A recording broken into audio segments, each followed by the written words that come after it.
श्री हरि बोलो ग्रंथराज श्रीमद् भगवद गीता जी की जय। श्री परमात्मने नमः। गीता सुगीता कर्तव्या किमन्यः शास्त्र विस्तरया या स्वयं पद्मनाभस्य मुख पद्माद्विनीयः श्रिता। अथ ध्यानम्। शांताकारं भुजग शयनं पद्मनाभं सुरेशं विश्व आधारं गगन सदृशं मेघवर्णं शुभांगम लक्ष्मीकांत कमल नयन योगिभिः ध्यान गम्यम वंदे विष्णु भव भयहरम सर्व लोकैकनाथम। यम ब्रह्मा वरुणेन्द्र रुद्रमृतः स्तुन्वन्ति दिव्यैः स्तवैर्वेदैः सांग पद क्रमोपनिषदे गायन्ति यं सामगाः। ध्यान अवस्थित तद्गतिन मनसा पश्यन्ति य योगिनो यस्यान्तं न विदुः सुर असुरगणा देवाय तस्मै नमः। वसुदेव सुतं देव कंस चाणूर मर्दनम देवकी परमानंदम कृष्ण वंदे जगद्गुरुम। क्या आप जानना चाहते हैं कि कैसे श्री कृष्ण के दिव्य जन्म और कर्म को जानने से हम जन्म मरण के चक्र से मुक्त हो सकते हैं? आज के श्लोक में यह गहरा रहस्य उजागर होता है। कल के श्लोक 8 में हमने जाना कि श्री कृष्ण का अवतार सज्जनों की रक्षा, दुष्टों के नाश और धर्म की स्थापना के लिए होता है। आज का श्लोक हमें उनके दिव्य जन्म और कर्म के गूढ़ रहस्य से अवगत कराता है। आज के श्लोक 9 में श्री कृष्ण कहते हैं, जन्म कर्म च मे दिव्यमेवं यो वेत्ति तत्वता त्यक्त्वा देहं पुनर्जन्म नैति मामेति सोर्जुन।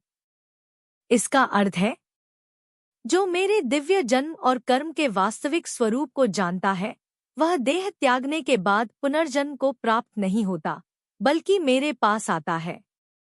इस श्लोक में श्री कृष्ण बताते हैं कि जो भी उनके दिव्य अवतार और कार्यों को समझ लेता है, वह पुनः जन्म लेने के चक्र से मुक्त हो जाता है और मोक्ष प्राप्त करता है।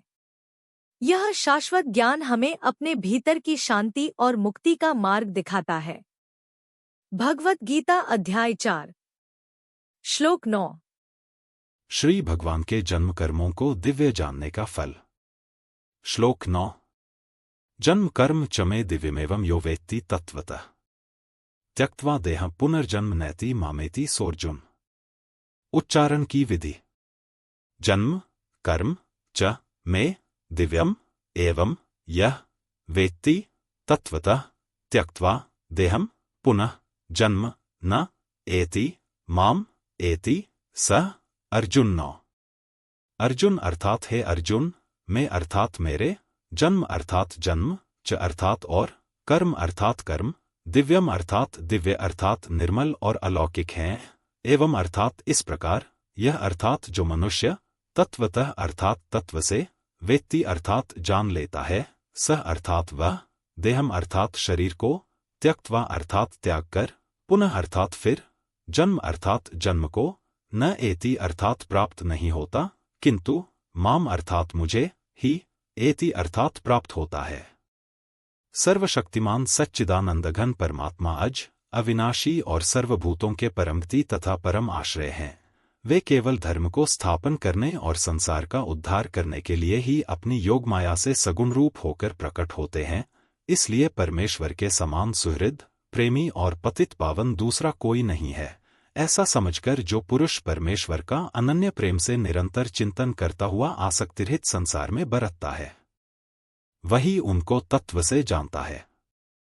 अर्थ, हे अर्जुन, मेरे जन्म और कर्म दिव्य अर्थात निर्मल और अलौकिक हैं। इस प्रकार जो मनुष्य तत्व से जान लेता है, वह शरीर को त्याग कर फिर जन्म को प्राप्त नहीं होता, किंतु मुझे ही प्राप्त होता है। 9। व्याख्या। जन्म कर्म च मे दिव्यम। भगवान जन्म मृत्यु से सर्वथा अतीत जन्मा और अविनाशी हैं। उनका मनुष्य रूप में अवतार साधारण मनुष्यों की तरह नहीं होता। वे कृपा पूर्वक मात्र जीवों का हित करने के लिए स्वतंत्रता पूर्वक मनुष्य आदि के रूप में जन्म धारण की लीला करते हैं। उनका जन्म कर्मों के परवश नहीं होता। वे अपनी इच्छा से ही शरीर धारण करते हैं। 1. निज इच्छा प्रभु अवतरे। मानस 4:26। 2. विप्रधेनु सुर संतहित लीन मनुज अवतार। निज इच्छा निर्मित तनु माया गुण गोपार। 3. उद्धव जी भगवान से कहते हैं। मानस 1:192। त्वं ब्रह्मा परमं व्योम पुरुषः प्रकृतेः परः अवतीर्णोऽसि भगवन् स्वेच्छोपात पृथग्वपुः। श्रीमद्भा 0:11-11-28। आप प्रकृति से परे पुरुषोत्तम एवं चिदाकाश स्वरूप ब्रह्मा हैं। फिर भी आपने स्वेच्छा से ही यह अलग शरीर धारण करके अवतार लिया है। भगवान का साकार विग्रह जीवों के शरीरों की तरह हाड़ मांस का नहीं होता। जीवों के शरीर तो पाप पुण्यमय, अनित्य, रोगग्रस्त, लौकिक, विकारी, पांच भौतिक और रजवीर्य से उत्पन्न होने वाले होते हैं, पर भगवान के विग्रह पाप पुण्य से रहित, नित्य, अनामय, अलौकिक, विकार रहित, परम दिव्य और प्रकट होने वाले होते हैं। अन्य जीवों की अपेक्षा तो देवताओं के शरीर भी दिव्य होते हैं, पर भगवान का शरीर उनसे भी अत्यंत विलक्षण होता है, जिसका देवता लोग भी सदा ही दर्शन चाहते रहते हैं। गीता 11वें अध्याय का 52वां श्लोक। भगवान जब श्रीराम तथा श्री कृष्ण के रूप में इस पृथ्वी पर आए, तब वे माता कौसल्या और देवकी के गर्भ से उत्पन्न नहीं हुए। पहले उन्हें अपने शंखचक्रगदा पद्मधारी स्वरूप का दर्शन देकर फिर वे माता की प्रार्थना पर बाल रूप में लीला करने लगे। भगवान श्री राम के लिए गोस्वामी तुलसीदास जी कहते हैं, भय प्रगट कृपाला दीनदयाला कौसल्या हितकारी, हर्षित महतारी मुनि मनहारी अद्भुत रूप बिचारी लोचन अभिरामा तनु घनश्यामा निज आयुध भुजचारी, भूषण बनमाला नयन बिसाला शोभा सिंधु खरारी, माता पुनि बोली सो मति डोली तजहु तात यह रूपा, कीजय सिसुलीला अति प्रियसीला यह सुख परम अनूपा, सुनी बचन सुजाना रोदन ठाना होई बालक सुरभूपा। भगवान श्री कृष्ण के लिए आया है। उपसंहर विश्वात्मन्नदो रूपम लौकिकम, शंख चक्रगदा पद्मश्रिया जुष्टन चतुर्भुजम। श्रीमद्भा 0:10। 3:30। माता देवकी ने कहा, विश्वात्मन, शंख, चक्र, गदा और पद्म की शोभा से युक्त इस 4 भुजाओं वाले अपने अलौकिक दिव्य रूप को अब छिपा लीजिए। तब भगवान ने माता पिता के देखते देखते अपनी माया से तत्काल एक साधारण शिशु का रूप धारण कर लिया। पित्रोः संपश्यतोः सद्यो बभूव प्राकृतः शिशुः। श्रीमद्भा 0:10। 3:46। जब भगवान श्रीराम अपने धाम पधारने लगे, तब वे अंतर्धान हुए। जीवों के शरीरों की तरह उनका शरीर यहाँ नहीं रहा, प्रत्युत वे इसी शरीर से अपने धाम चले गए। पितामहवचः श्रुत्वा विनिश्चित्य महामतीय विवेश वैष्णवम तेजः सश्रीरः सहानुजः। वाल्मीकि रामायण उत्तर 0:110। 12।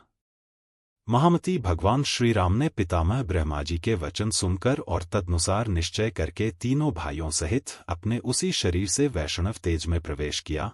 भगवान श्री कृष्ण के लिए भी ऐसी ही बात आई है। लोकाभिरामा स्वप्नो धारणा ध्यान मंगलम, योगधारण्याग्नेया दग्ध्वा धामाविशत स्वकम। श्रीमद्भा 0:11। 31। 6। धारणा और ध्यान के लिए अति मंगल रूप अपनी लोकाभिरामा मोहिनी मूर्ति को योग धारणाजनित अग्नि के द्वारा भस्म किए बिना ही भगवान ने अपने धाम में सशरीर प्रवेश किया। भगवान के विग्रह, दिव्य शरीर के विषय में महामुनि वाल्मीकि जी भगवान श्रीराम से कहते हैं, चिदानंदमय देह तुम्हारी, बिगत बिकार जान अधिकारी नर तनु धरेहु संत सुर काजा, कहु करहु जस प्राकृत राजा। मानस 2:127। 3। एक बार सनकादि ऋषि वैकुंठ धाम में जा रहे थे। वहां भगवान के द्वारपालों ने उन्हें भीतर जाने से रोका। तब सनकादि ने उन्हें शाप दे दिया। अपने अनुचरों के द्वारा सनकादि का अपमान हुआ जानकर भगवान स्वयं वहां पधारे। उस समय भगवान का दर्शन करने से उनकी बड़ी विलक्षण दशा हुई। उन्होंने भगवान के चरणों में प्रणाम किया। तस्यारविंदनस्य पदारविंद किंजलकुमिश्र तुलसीम करंदवायु अंतर्गतः स्वविवरेण चकार तेषा संक्षोभ मक्षर जुषाम्पि चित्ततन वोह। श्रीमद्भा 0:3। 15:43।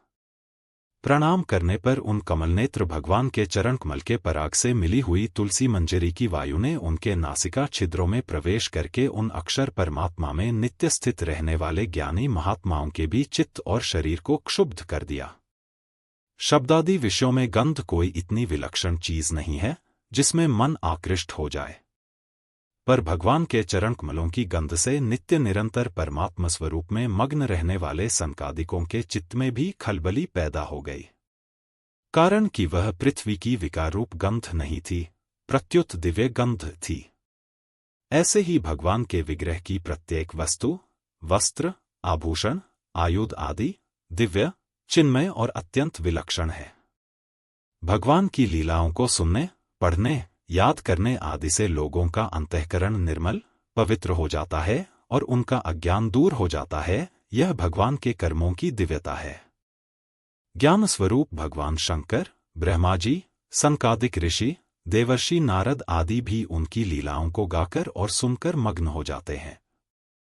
भगवान के अवतार के जो लीला स्थल हैं, उन स्थानों में आस्तिक भाव से, श्रद्धा प्रेम पूर्वक निवास करने से एवं उनका दर्शन करने से भी मनुष्य का कल्याण हो जाता है। तात्पर्य है कि भगवान मात्र जीवों का कल्याण करने के उद्देश्य से ही अवतार लेते हैं और लीलाएं करते हैं। अतः उनकी लीलाओं को पढ़ने सुनने से, उनका मनन चिंतन करने से स्वाभाविक ही उस उद्देश्य की सिद्धि हो जाती है। चौथे श्लोक में अर्जुन ने भगवान से केवल उनके जन्म के विषय में पूछा था, परंतु यहाँ भगवान ने अर्जुन के पूछे बिना अपनी तरफ से कर्म के विषय में कहना आरंभ कर दिया। इसमें भगवान का यह अभिप्राय प्रतीत होता है कि जैसे मेरे कर्म दिव्य हैं, वैसे तुम्हारे कर्म भी दिव्य होने चाहिए। कारण कि मनुष्य का जन्म तो दिव्य नहीं हो सकता, पर उसके कर्म अवश्य दिव्य हो सकते हैं, क्योंकि उसी के लिए उसका जन्म हुआ है। कर्मों में दिव्यता, शुद्धि, योग से आती है। जो कर्म बांधने वाले होते हैं, उनमें दिव्यता आने से वे ही कर्म मुक्ति देने वाले हो जाते हैं। कर्म दिव्य, फलेच्छा, ममता आसक्ति से रहित होने पर कर्ता एक तो उन कर्मों से बंधता नहीं, दूसरे वह पुराने कर्मों से भी नहीं बंधता, मुक्त हो जाता है, और तीसरे उसके द्वारा होने वाले कर्मों से दूसरों का भी हित स्वतः होता रहता है। गंभीरतापूर्वक विचार करके देखें तो उत्पत्ति विनाशशील वस्तुओं के साथ अपना संबंध मानने से ही कर्मों में मलिनता आती है और वे बांधने वाले होते हैं। विनाशी से अपना संबंध मानने से अंतःकरण, कर्म और पदार्थ तीनों ही मलिन हो जाते हैं, और विनाशी से माना हुआ संबंध छूट जाने से ये तीनों स्वतः पवित्र हो जाते हैं। अतः विनाशी से माना हुआ संबंध ही मूल बाधा है। एवं यो वेत्ति तत्वतः अजन्मा और अविनाशी होते हुए तथा प्राणी मात्र का ईश्वर होते हुए भी भगवान मात्र जीवों के हित के लिए अपनी प्रकृति को अधीन करके स्वतंत्रता पूर्वक युग युग में मनुष्य आदि के रूप में अवतार लेते हैं। इस तत्व को जानना अर्थात दृढ़ता पूर्वक मानना भगवान के जन्मों की दिव्यता को जानना है। संपूर्ण क्रियाओं को करते हुए भी भगवान अकर्ता ही हैं, अर्थात उनमें करने का अभिमान नहीं है। गीता चौथे अध्याय का 13वां श्लोक। और किसी भी कर्म फल में उनकी स्पृहा, फलेच्छा नहीं है। गीता चौथे अध्याय का 14वां श्लोक। इस तत्व को जानना भगवान के कर्मों की दिव्यता को जानना है। जैसे भगवान के जन्म में स्वाभाविक ही मात्र जीवों की हितैषिता और कर्म में निर्लिप्तता है, ऐसे ही मनुष्य में भी मात्र जीवों की हितैषिता और कर्म में निर्लिप्तता आ जाना ही वास्तव में भगवान के जन्म और कर्म के तत्व को जानना है। त्यक्त्वा देहम पुनर्जन्म नैति। भगवान को त्रिलोकी में न तो कुछ करना शेष है और न कुछ पाना ही शेष है। गीता तीसरे अध्याय का 22वां श्लोक। फिर भी वे केवल जीव मात्र का उद्धार करने के लिए कृपा पूर्वक इस भूमंडल पर अवतार लेते हैं और तरह तरह की अलौकिक लीलाएं करते हैं। उन लीलाओं को गाने से, सुनने से, पढ़ने से और उनका चिंतन करने से भगवान के साथ संबंध जुड़ जाता है। भगवान से संबंध जुड़ने पर संसार का संबंध छूट जाता है। संसार का संबंध छूटने पर पुनर्जन्म नहीं होता, अर्थात मनुष्य जन्म मरण रूप बंधन से मुक्त हो जाता है। वास्तव में कर्म बंधन कारक नहीं होते। कर्मों में जो बांधने की शक्ति है, वह केवल मनुष्य की अपनी बनाई हुई कामना है। कामना की पूर्ति के लिए रागपूर्वक अपने लिए कर्म करने से ही मनुष्य कर्मों से बंध जाता है। फिर ज्यों-ज्यों कामना बढ़ती है, त्यों-त्यों वह पापों में प्रवृत्त होने लगता है। इस प्रकार उसके कर्म अत्यंत मलिन हो जाते हैं, जिससे वह बारंबार नीच योनियों और नरकों में गिरता रहता है। परंतु जब वह केवल दूसरों की सेवा के लिए निष्काम भावपूर्वक कर्म करता है, तब उसके कर्मों में दिव्यता, विलक्षणता आती चली जाती है। इस प्रकार कामना का सर्वथा नाश होने पर उसके कर्म दिव्य हो जाते हैं, अर्थात बंधनकारक नहीं होते, फिर उसके पुनर्जन्म का प्रश्न ही नहीं रहता। मामेति सोर्जुन, नाशवान कर्मों से अपना संबंध मानने के कारण नित्य प्राप्त परमात्मा भी अप्राप्त प्रतीत होते हैं। निष्काम भाव पूर्वक केवल दूसरों के हित के लिए संपूर्ण कर्म करने से मात्र कर्मों का प्रवाह केवल संसार की तरफ हो जाता है और नित्य प्राप्त परमात्मा का अनुभव हो जाता है। जीवों पर महान कृपा ही भगवान के जन्म में कारण है। इस प्रकार भगवान के जन्म की दिव्यता को जानने से मनुष्य की भगवान में भक्ति हो जाती है। उमा राम सुभाऊ जेहिंग जाना, ताही भजनो तजी भाव न आना। मानस 5:34। 2. भक्ति से भगवान की प्राप्ति हो जाती है। भगवान के कर्मों की दिव्यता को जानने से मनुष्य के कर्म भी दिव्य हो जाते हैं, अर्थात वे बंधन कारक न होकर खुद का और दूसरों का कल्याण करने वाले हो जाते हैं, जिससे संसार से संबंध विच्छेद पूर्वक भगवान की प्राप्ति हो जाती है। मार्मिक बात। संपूर्ण कर्म आरंभ और समाप्त होने वाले हैं, और कर्म के फलस्वरूप जो कुछ प्राप्त होता है वह भी अनित्य और नाशवान होता है, परंतु स्वयं जीवात्मा नित्य निरंतर रहने वाला है। अतः वास्तव में स्वयं का कर्मों के साथ कोई संबंध है नहीं, प्रत्युत माना हुआ है। अतः संपूर्ण कर्मों को करते हुए भी उनके साथ अपना संबंध है ही नहीं, ऐसा अनुभव करे तो उसके कर्म दिव्य हो जाते हैं। यह कर्मों का तत्व है। यही कर्मयोग है। क्रियाशील प्रकृति के साथ तादात्म्य होने के कारण मनुष्य मात्र में कर्म करने का वेग रहता है। वह क्षण मात्र भी कर्म किए बिना नहीं रहता। गीता 3 अध्याय का 5वां श्लोक। संसार में वह देखता है कि कर्म करने से ही सिद्धि, वस्तु की प्राप्ति होती है। इसी कारण वह परमात्मा की प्राप्ति भी कर्मों के द्वारा ही करना चाहता है, परंतु यह उसकी महान भूल है। कारण कि नाशवान कर्मों के द्वारा नाशवान वस्तु की ही प्राप्ति होती है, अविनाशी की प्राप्ति नहीं होती। अविनाशी की प्राप्ति तो कर्मों से संबंध विच्छेद होने पर ही होती है। कर्मों से संबंध विच्छेद कर्मयोग में ज्ञानयोग की अपेक्षा भी सरलता से हो जाता है। कारण कि कर्मयोग में स्थूल, सूक्ष्म और कारण तीनों शरीरों से होने वाले संपूर्ण कर्म निष्काम भाव पूर्वक केवल संसार के हित के लिए होने से कर्मों का प्रवाह संसार की तरफ हो जाता है और अपना कर्मों से संबंध विच्छेद हो जाता है। यहाँ भगवान ने माम एति पदों से यह भाव प्रकट किया है कि मनुष्य कर्मों के द्वारा जिसकी सिद्धि चाहता है वह परमात्म तत्व स्वतः सिद्ध नित्य प्राप्त है। स्वतः सिद्ध वस्तु के लिए करना कैसा? जो वस्तु प्राप्त है उसे प्राप्त करना कैसा? करने से तो उस वस्तु की प्राप्ति होती है जो पहले अप्राप्त थी। एक उत्पत्ति होती है और एक खोज होती है। उत्पत्ति उसकी होती है जिसकी स्वतंत्र सत्ता नहीं है, जिसका पहले अभाव है और बाद में जिसका विनाश हो जाता है। खोज उसकी होती है जिसकी स्वतंत्र सत्ता है, जो पहले से विद्यमान है और नित्य निरंतर रहता है, किंतु जो क्रिया और पदार्थ रूप संसार का महत्व मान लेने से छिप गया है। जब मनुष्य क्रियाओं और पदार्थों को केवल दूसरों की सेवा में लगा देता है, तब क्रिया पदार्थ रूप संसार से स्वतः संबंध विच्छेद और नित्य प्राप्त परमात्मा का साक्षात अनुभव हो जाता है। यही नित्य प्राप्त की खोज है।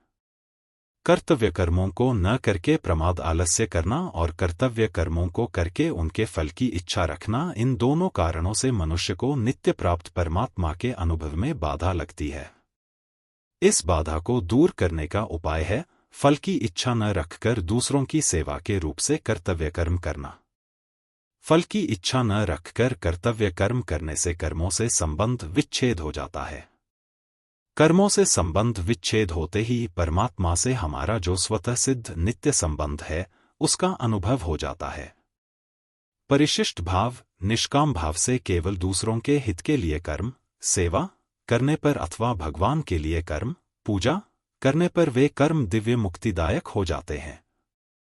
परंतु कामनापूर्वक अपने लिए किए गए कर्म मलिन, बंधनकारक हो जाते हैं। कर्मों में कर्तृत्व का न होना ही दिव्यता है।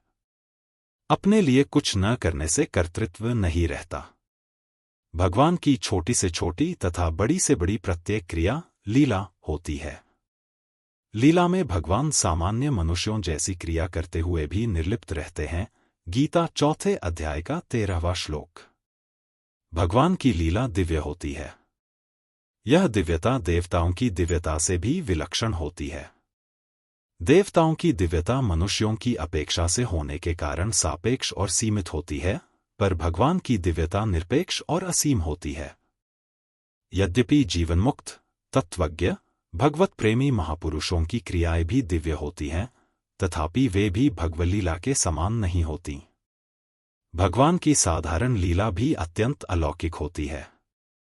जैसे भगवान की रासलीला लौकिक दिखती है, पर उसको पढ़ने सुनने से साधक की कामवृत्ति का नाश हो जाता है। श्रीमद्भागवत 0 स्कंध 33वां अध्याय 40वां श्लोक। यह जगत भगवान का आदि अवतार है। आद्योवतारः पुरुषः परस्य। श्रीमद्भागवत 0:2-6 41। तात्पर्य है कि भगवान ही जगत रूप से प्रकट हुए हैं, परंतु जीव ने भोगासक्ति के कारण जगत को भगवद रूप से स्वीकार न करके नाशवान जगत रूप से ही धारण कर रखा है। जीव भूता महाबाहो येदम धार्यते जगत। गीता 7:5।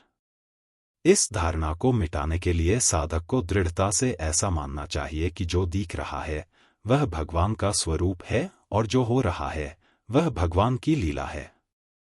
ऐसा मानने, स्वीकार करने पर जगत जगत रूप से नहीं रहेगा और भगवान के सिवाय कुछ नहीं है, इसका अनुभव हो जाएगा। दूसरे शब्दों में, संसार लुप्त हो जाएगा और केवल भगवान रह जाएंगे। कारण कि प्रत्येक वस्तु तथा व्यक्ति को भगवान का स्वरूप और प्रत्येक क्रिया को भगवलीला मानने से भोगासक्ति, रागद्वेष नहीं रहेंगे। भोगासक्ति का नाश होने पर जो क्रियाएं पहले लौकिक दिखती थीं, वही क्रियाएं अलौकिक भगवलीला रूप से दिखने लगेंगी और जहां पहले भोगासक्ति थी वहां भगवत प्रेम हो जाएगा। भगवान जैसा रूप धारण करते हैं उसी के अनुरूप लीला करते हैं। भगवान श्री कृष्ण उत्तंक ऋषि से कहते हैं, धर्म संरक्षणार्थाय धर्म संस्थापनाय च तैस्तैर्वेशैश्च रूपैश्च त्रिषु लोकेषु भार्गव। महाभारत आश्व 0:54 13-14। मैं धर्म की रक्षा और स्थापना के लिए तीनों लोकों में बहुत सी योनियों में अवतार धारण करके उन रूपों और वेशों द्वारा तदनुरूप बर्ताव करता हूँ। यदा त्वेह देवयोनो वर्तामि भृगुनंदन तदाहं देववत् सर्वमाचरामि न संशय। यदा गंधर्वयोनो वा वर्तामि भृगुनंदन तदा गंधर्ववत् सर्वमाचरामि न संशयः। नाग्योनो यदा चैव तदा वर्तामि नागवत्। यक्ष राक्षसयोन्योस्तु यथावद विचराम्यहम्। महाभारत आश्व 0:54 17-19। भृगुनंदन। जब मैं देवयोनियों में अवतार लेता हूं तब देवताओं की ही भांति सारे आचार विचार का पालन करता हूं, इसमें संशय नहीं है।